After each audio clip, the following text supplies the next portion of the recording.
praying for our children. I pray for my children.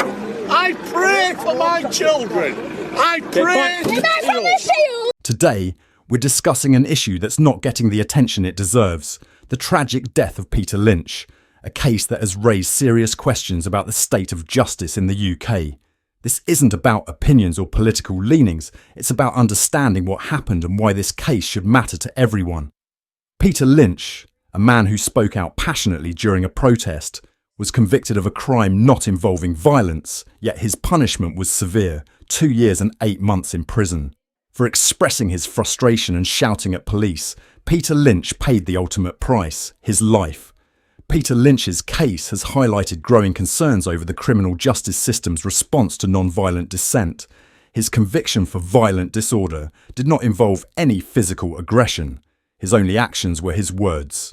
He called the police scum, and more importantly, he repeatedly said, "I pray for my children." These words and not any violent action led to his harsh sentence. Now, Lynch's death in prison has sparked outrage. There are many questions surrounding how a man with known health issues was left in such vulnerable conditions. His imprisonment, which was meant to punish words, became a death sentence. The public is demanding answers. How could this happen?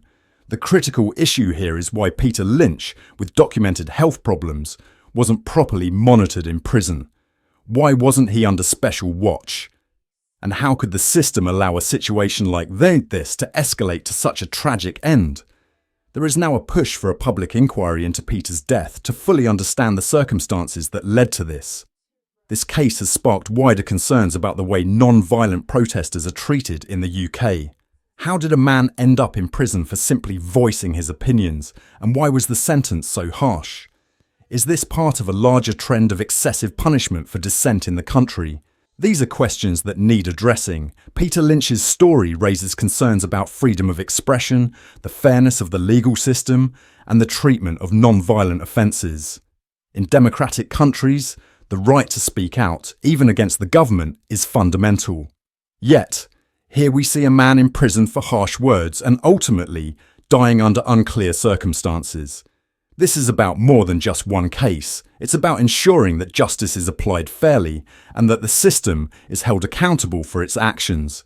As more people express concern over Peter Lynch's death, it's crucial that his story is not forgotten and that the public continues to call for transparency and reform. It's time for us to ask important questions. Why did this happen? Could it have been prevented? And what does it say about the current state of justice in the UK? Thank you for watching.